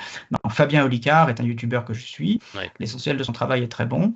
Et il m'a fait découvrir ou redécouvrir, en fait, parce que je l'avais lu, mais trop jeune sans doute, il m'a fait redécouvrir le travail de Serge Moscovici, qui est un psychologue social, un historien des sciences, français d'origine roumaine, qui a aussi théorisé l'écologie politique Mais là, la part de ce travail qui m'intéresse, c'est ce qu'il a fait en psychologie sociale sur ce qu'il appelle l'influence minoritaire ou voilà, l'influence des minorités constantes. Et tout à l'heure, tu as dit, en tout début de notre échange, tu as dit que ce qui était important, c'était la constance, la stabilité, la fiabilité. Tu as utilisé ces mots, je crois. Eh bien, pour lui, c'est un des critères pour que des petits groupes de personnes aient une influence sur un plus grand nombre de personnes, alors qu'en fait, elles étaient au départ pas très nombreuses. Alors je sais qu'il y a d'autres études sur le pourcentage minimum qu'il faut pour faire basculer une société, etc. Elles sont très, très discutées, ces études, pas très reproductibles et Oui, bah souvent sur la révolution russe, avec forcément les partisans de Staline et bah voilà, qu'ils avaient en fait finalement été très peu nombreux, mais comme ouais. ils étaient extrêmement motivés et qu'ils utilisaient la violence, ils avaient réussi à prendre le pouvoir. Pareil pour la Révolution française, entre les montagnards, etc., qui ont réussi à très peu à instaurer la terreur. Parce que ils étaient motivés et c'est quel basculement, quel pourcentage de la population faut-il avoir en France pour que l'écologie bascule? Ou ça peut être aussi de l'extrême gauche, extrême droite, quel pourcentage de personnes peuvent être suffisamment motivées, suffisamment nombreuses pour faire basculer une société dans un autre monde? Moi, ce pourcentage, je ne le connais pas et je suis même pas sûr qu'il existe dans l'absolu. Je pense que c'est quelque chose qui est extrêmement variable. Moi, ce qui m'intéresse dans les travaux de Serge Moscovici, c'est tu as évoqué le fait que parfois des minorités utilisent la violence pour obtenir gain de cause. Là, pour lui, il y a aucun critère d'agressivité et de violence et c'est ce qui m'intéresse, c'est que au contraire, c'est ne pas être agressif et violent envers son prochain qui permet à ces minorités d'avoir une influence à plus grande échelle. Alors très brièvement, il a fait une expérience parmi d'autres, mais une expérience dans laquelle il y a des personnes qui sont testées, des sujets naïfs, et puis il y a des complices. L'expérience Princeps, on donne on montre des panneaux colorés à des personnes, et elles doivent juste dire la couleur des panneaux, et puis il y a des complices qui disent que les panneaux bleus, en fait, ne sont pas bleus, ils sont verts. Ouais, Mais on répète l'expérience, et en fait, ces personnes complices disent que le panneau est vert systématiquement sans jamais faire varier leur réponse. C'est donc une constance. Ils répondent toujours la même chose, une chose fausse. Alors, c'est intéressant parce que ce qui a été testé, c'est une réponse fausse. C'est fait exprès, je pense, c'est pour tester la force de la minorité, alors même que la réponse est fausse. C'est-à-dire qu'il y a une capacité d'influence contre la rationalité de la majorité, alors même que cette minorité complice raconte n'importe quoi. Donc c'est pas une minorité qui fait basculer toute la majorité, mais c'est une minorité qui a une influence au titre de sa constance. C'est ça qui est très important et je vais y revenir. Ce qui est aussi troublant, par rapport à notre perception, du réel, perception collective qui est influencée par nos récits, c'est que, Moscovici a montré qu'en fait, la part des personnes qui avaient été influencées par, les complices qui mentaient, avait fini par authentiquement percevoir les panneaux comme verts, alors qu'ils étaient bleus. C'est-à-dire que là, la force du récit voilà, la puissance du récit était si grande que les personnes ont vraiment révoqué une perception qui était juste au départ. Ça, c'est très impressionnant. Alors, je ne dis pas que les travaux de Serge Moscovici sont la vérité absolue, définitive, qu'ils ne doivent pas être réexplorés, etc. Moi, ce qui m'intéresse, c'est comment on peut s'approprier des clés que lui a extraites de ses analyses et de ses expériences. Ce qu'il a montré, c'est que l'influence de la majorité, c'est une influence normative. C'est un peu ce qu'on disait tout à l'heure. Les récits qui dominent, c'est les récits qui changent rien, en fait. Bah, voilà, les modèles de transition à la Thomas Piketty, c'est des récits et autres, hein, pardon, qui ne changent rien au modèle capitaliste extractiviste, de domination, presque même colonial, sauf que tout ce qui relève de la négativité de ce modèle-là est masqué. Donc c'est parfaitement normatif, c'est admissible, intégrable par la société et ça va faire partie du débat sans rien changer à la trajectoire de la société. L'influence minoritaire, elle dépend plus du contexte social et il semblerait qu'elle soit plus portée par des variations, des choses qui dissonnent, des choses que la majorité ne verrait pas. C'est intéressant pour nous. écolos qui ont l'intuition depuis plusieurs décennies pour certains que quelque chose ne va pas. L'hypothèse de Moscovici, c'est que l'influence se ferait des individus les plus consistants, c'est ça qui m'intéresse moi, vers ceux qui le sont le moins, indépendamment de la véracité de ce qui est porté. Et ça, la consistance, c'est vraiment un critère qui m'apporte beaucoup. Il précise aussi, évidemment, mais ça se comprend assez, que des discours divergents, on va dire, qui sont portés par des minorités, c'est plus facile de les accepter au niveau privé, cognitif, intérieur, presque secret, qu'au niveau public. Mais du coup, ça c'est intéressant parce que on peut se dire que les discours écolos peuvent être intégrés par des personnes dont on n'a pas l'impression qu'elles en sont imprégnées, mais juste parce qu'elles ne le disent pas. C'est-à-dire qu'il y a une différence entre ce qu'on croit intérieurement et ce qu'on dit socialement. Ouais, le politiquement correct. Parfaitement, Tu respectes la norme, mais tu peux agir de manière différente. Mais c'est vrai que ça peut agir. Et ça me rappelle, en fait, le fait de cette minorité. J'aime bien le film La vie de David Gale. Je ne sais pas si tu t'en souviens, c'est avec Kevin Spacey. C'est j'ai pas vu. l'histoire, en fait, d'un militant qui veut lutter contre la peine de mort aux États-Unis. Et ce qu'il fait, en fait, c'est que on arrive vraiment à la fin. Il a été condamné pour le meurtre d'une personne. Et en fait, on se retrouve genre 3 jours avant sa mise à mort. Et donc, en fait, il y a un avocat qui arrive. Et puis, je crois qu'il lui donne une cassette ou il lui dit un truc. Et là, en fait, le mec se rend compte que finalement, c'est peut-être pas lui qui a tué. Il passe 3 jours à enquêter, à trouver des trucs. Et il va tout juste, il découvre dans les dernières heures que finalement, la personne a été atteinte d'un cancer, que c'était pas un vrai meurtre, etc., etc. Et la personne, en fait, Kevin Spacey, hein, David Gale, il finit par mourir, en fait, parce que pour son idéologie, l'objectif, en fait, c'était comme ça, de montrer qu'en fait, il y a une injustice pour que sa mort serve parce qu'il a eu des problèmes à l'école, parce qu'il était prof, etc., etc. Et ce qui montre, c'est que cette minorité veut faire agir, faire changer les choses en faisant quelque chose d'un peu extrême.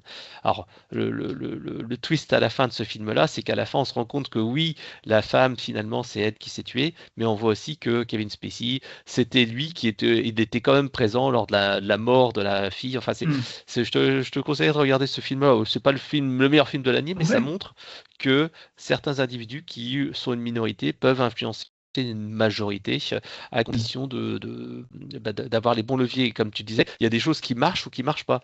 Mmh. On l'a vu il y a quelque temps, la soupe qui avait été jetée sur des tableaux, Oui, etc. Ça a eu de l'impact sur certaines personnes, mais pas d'autres. Moi, je connais des gens qui tout m'ont à dit, fait. mais c'est n'importe quoi, etc. Et les leviers ne marchent pas forcément de la même manière entre les autres.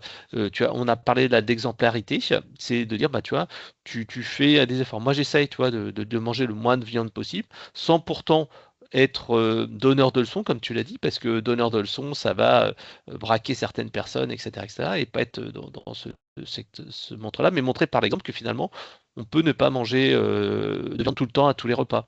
Alors, ça influence certaines personnes, j'ai du mal un petit peu, il y a certaines qui changeront jamais, d'autres Mmh. qui évolueront, mais cette exemplarité est importante. Et comme on a dit, en entreprise, c'est pareil, c'est montrer par l'exemple. En entreprise, tu veux diffuser une culture client, et bah, mets en avant des choses qui ont été faites par certaines personnes, qui devient en fait, entre guillemets, la nouvelle norme et la norme sociale. Et les gens ont tendance à.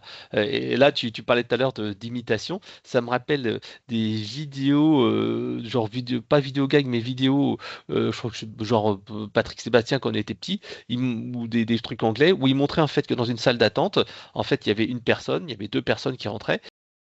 Il y a un livreur qui rentrait, et puis les personnes qui étaient là commençaient à se déshabiller, enlever le pantalon, enlever le truc, et le mec qui était à côté, comme c'était des gens étrangers, enfin qui avait un look étranger, et il finissait par lui aussi se déshabiller et se Ah mettre oui. en caleçon, alors qu'il n'y avait pas de raison, mais il a fait ça sous la pression de la norme sociale des Mmh. individus qui étaient autour de lui, et là, c'était pas une minorité, mais c'était une majorité. Écoute, c'est presque troublant parce qu'en fait, mais ça je j'étais sûr que tu avais ce type de comportement tout à fait, spontané et naturel. Tu as quasiment listé tous les points clés que Moscovici, identifie pour justement parvenir à faire changer à grande échelle, à partir d'un petit nombre d'individus avec comment dire?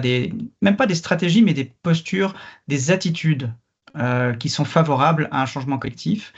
Ce qui est intéressant, c'est d'imaginer que comme une part de ce qui est énoncé dans l'individu peut exister à l'intérieur de lui, mais ne pas se dire, ce qui est intéressant, c'est que peut-être la croyance, l'acceptation du fait que l'avenir soit difficile sur le plan écologique, elle est peut-être plus partagée qu'elle n'est dite, et qu'en fait, il suffirait de quelques pourcentages, on en a parlé tout à l'heure, de personnes qui sont suffisamment stables sur leurs idéaux pour qu'il y ait contamination et que l'idée prenne corps d'un seul coup, et je vais y revenir plus tard en parlant d'une autre étude. Pour l'instant, je vais juste lister pour dire à quel point tes mots avaient déjà été entendus par Moscovici il y a pas mal de temps. Lui, il liste les critères pour qu'une minorité ait de l'influence. L'investissement, tu en as parlé. Se donner beaucoup de mal, ça donne à l'autre l'impression que la personne est vraiment investie, qu'on peut lui faire confiance. Et qu'elle est stable dans son investissement, donne confiance à l'autre et peut l'aider à changer ses idées. L'autonomie. L'autonomie, ce n'est pas la même que celle dont on parlait tout à l'heure. C'est plutôt une attitude exemplaire qui encourage l'émulation. C'est une indépendance de jugement. Ça veut dire que la personne qui porte une idée alternative, qui porte une proposition nouvelle, une innovation pour la société, elle a une forme d'indépendance de jugement et d'attitude qui reflète la détermination d'agir selon ses propres principes. Parce que la personne, elle est ancrée sur ses valeurs, on pourrait le dire. Hein. Et bien ça, l'autonomie, selon Serge Moscovici, c'est un critère pour passer d'une minorité à une majorité. La consistance, ça c'est vraiment le terme clé chez lui, je lis tout ce qu'il a écrit, enfin je lis l'ensemble du paragraphe. La consistance du comportement est perçue comme un indice de certitude, comme l'affirmation de la décision de s'en tenir inébranlablement à un point de vue donné, et comme le reflet de l'engagement dans un choix cohérent et flexible. Alors ici, je rappelle que ce critère-là, la consistance, on le retrouve aussi chez les climato-sceptiques. Hein. Donc en soi, il ne suffit pas. Par contre, s'il est porté par un discours cohérent, inflexible, mais parce qu'il est ancré sur voilà, une matière scientifique, un contact avec la réalité très grand, bah, la consistance va l'aider à persuader l'autre.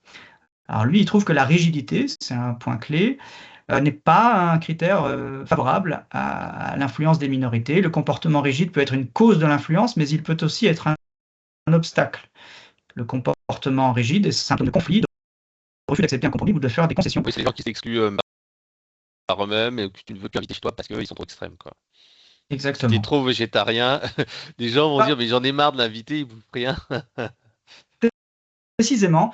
Et là, lui, identifie ça comme une attitude à avoir. Moi, là, je vois dans ce dernier point une valeur en tant que telle, l'équité. L'équité. Il dit, qu'est-ce qui s'oppose à la rigidité donc? L'équité, pour deux raisons. La première est que ce style présente une certaine solidité, un certain caractère saillant qui permet de voir aisément la position de l'acteur individuel ou collectif dans le champ de l'action sociale. De ce point de vue, ce style est proche de la consistance et perçu comme tel. La seconde raison, c'est que l'équité exprime un souci de tenir compte de la position des autres. Voilà. Il donne l'impression, dans l'interaction avec les autres, d'un désir de réciprocité et d'interdépendance, d'une volonté d'engager un dialogue authentique. Pour moi, c'est la clé. C'est exactement l'inverse, je pense, de ce qui se passe entre les climato-négationnistes et les débunkers de climato-négationnistes. Je n'ai pas l'impression que le désir de réciprocité et d'interdépendance existe ni dans un camp, ni dans l'essentiel de l'autre camp, de celui des débunkers. Tu as tort et c'est de conflit. Je le vis comme ça. On a vu récemment comment le présentateur de Quotidien, Yann Barthès, avait cette attitude, mais de surplomb, de morale, de mépris envers les personnes qui vivaient sous les toits à Paris parce qu'elles avaient chaud et qu'elles s'en plaignaient. Et lui dit, Bernard Arnault, il a chaud aussi, quoi. Vous êtes des idiots. Cette attitude-là est parfaitement toxique. L'équité. Et c'est pour ça que moi j'avais donné un exemple parce que je l'avais vu, moi j'habite à Colombes, et c'est vrai que j'avais vu ça fleurir sur les trottoirs, c'est des techniques de nudge marketing. C'est-à-dire qu'en fait, tu as des cendriers, des grands cendriers géants qui sont là pour éviter en fait que les personnes jettent leurs cigarettes par terre.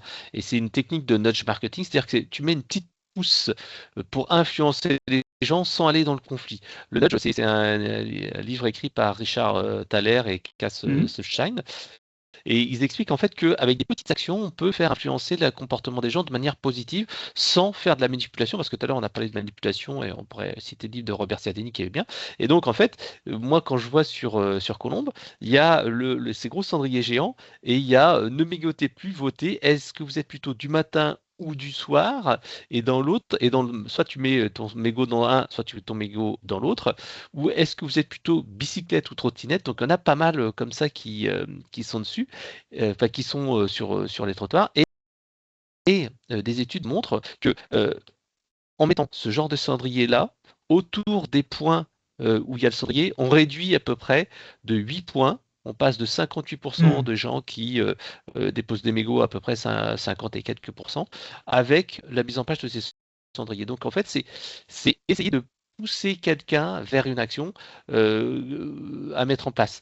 Et ça, en fait, on le voit bien, c'est la RATP qui fait souvent ça. Quand il y a marqué sur les escaliers, je sais pas, enfin, si la RATP, si tu viens à Paris, il y a le petit truc, prenez plutôt les escaliers, ou comme je disais, c'est Adini qui l'a mis en place également sur la persuasion, des gens qui recevaient un message disant tiens, vous êtes plus écolo que 50% des gens, et ben en fait ils avaient une tendance à, euh, à changer les choses.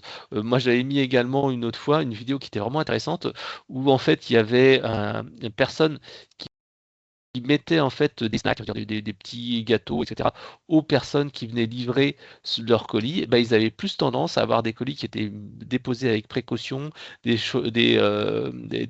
livreurs qui faisaient plus attention. En fait, c'est par ces techniques de nudge, de soft power, entre guillemets. Alors, je pense qu'il y a des différences entre le nudge et Ah oui, ce c'est pas la même que... chose, c'est d'autres Ouais, techniques. ouais.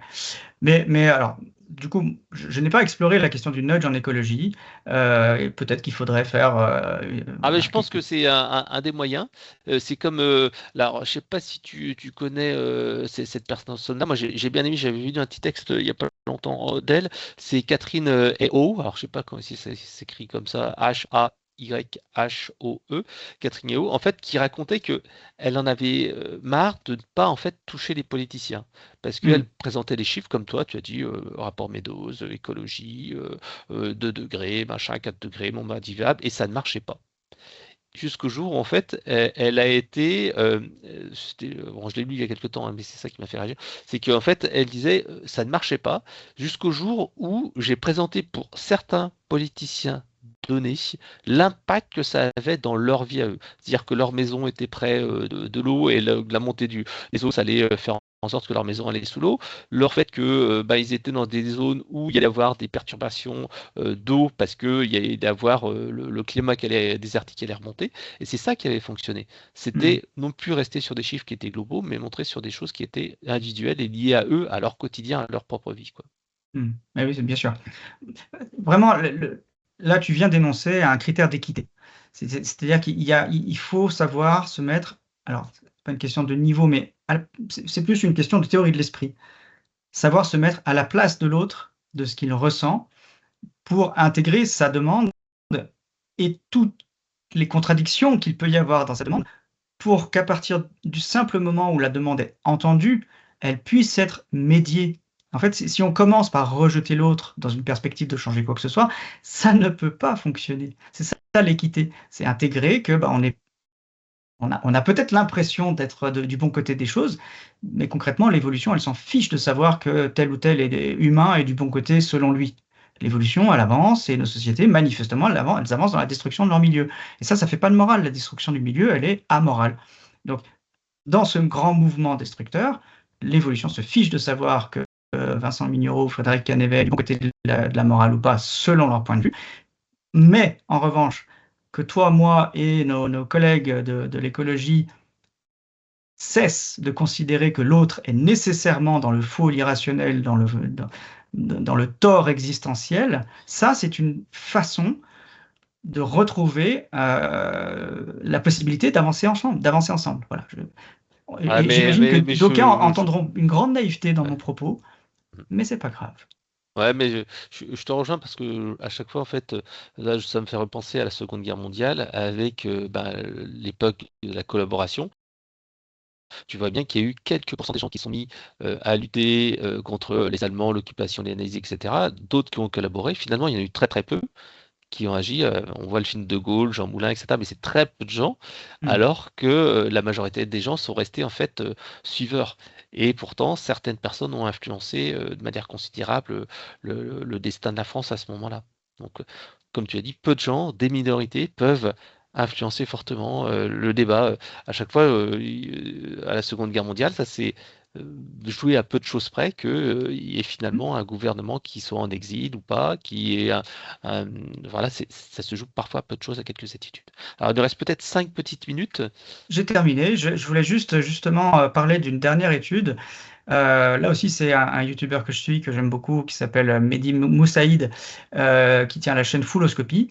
Et toi-même, tu parlais de révolution tout à l'heure. Et dans cette vidéo donc, qu'il a faite, qui s'appelle Combien faut-il de personnes pour lancer une révolution? Mehdi Moussaïd parle d'une étude de Zachary Steinert Strelkeld, pardonnez-moi la prononciation. Et cette étude s'intéresse au rôle de Twitter pendant les révolutions arabes. Et plutôt que de mal m'exprimer, je vais reprendre textuellement les propos de Mehdi Moussaïd, qui dit, en résumant l'étude, hein, et je passe voilà, la slide qui correspond à ce que je dis est là. Le démarrage de la révolution ne s'est pas fait au centre du réseau comme on pourrait s'y attendre, mais en périphérie. La mobilisation sur Twitter se traduit en mobilisation dans les rues, mais seulement lorsque cette mobilisation apparaît en périphérie du réseau social. Les influenceurs au centre du réseau n'ont aucun effet déclencheur sur le nombre de manifestants. Les influenceurs arrivent après, une fois que le mouvement est déjà lancé. C'est pareil pour les idées en général ou les innovations technologiques. Le mouvement apparaît d'abord dans les profondeurs du réseau, dans les zones périphériques et peu connectées, et c'est seulement une fois qu'une masse critique est atteinte que ça se propage aux influenceurs.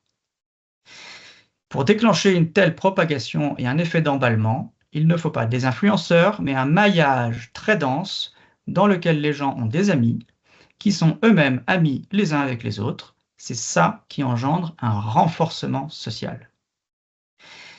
Je pense, comment dire, je suis assez convaincu que nous, humains, sommes faits de la même matière et des mêmes contradictions, et que dans quelques camps qu'on se trouve, même chez des camps qui sont complètement opposés aux miens sur le plan idéologique, on a les mêmes tourments, qu'on les traite chacun avec des rationalités différentes. Et que donc la question écologique étant commune, c'est un commun, c'est une hétéronomie en fait. L'écologie, on n'a pas la main dessus, c'est ça mon propos.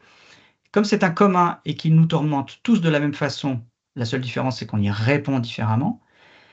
Peut-être qu'en fait, il existe déjà un commun émotionnel chez tous les humains ou chez la plupart, qui, par effet de seuil, par effet de propagation, et sans que ça n'ait rien à voir avec la présence de prescripteurs sur les réseaux sociaux ou de leaders ou de personnes politiques qui portent un discours tel ou tel, totalement indépendamment d'eux, comme ça s'est fait pour les révolutions arabes, quelque chose se passe à un moment donné qui enclenche Ouais, un une effet de prise de bascule, un conscience effet de seuil. collective. Oui, oui, c'est le fameux effet de seuil à partir d'un moment donné.